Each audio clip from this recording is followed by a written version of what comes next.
आषाढी एकादशी निमित्त रत्नागिरीत पारंपरिक दिंडी काढण्यात आली। विठुरायाचा नामघोष करत मोठ्या संख्येने रत्नागिरीकर या दिंडीत सहभागी झाले। भगवे झेंडे हातात घेऊन भाविक विठ्ठल भक्तीत तल्लीन झाल्याचे चित्र पाहायला मिळाले। मारुती मंदिर ते विठ्ठल मंदिर असा या दिंडीचा प्रवास असणार आहे।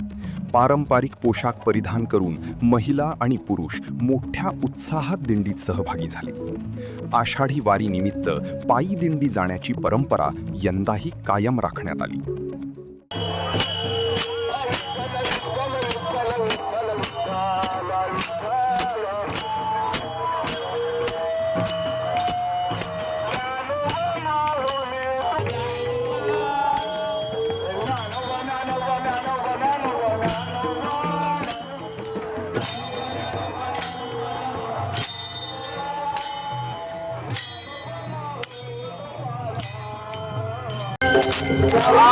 छान आहे।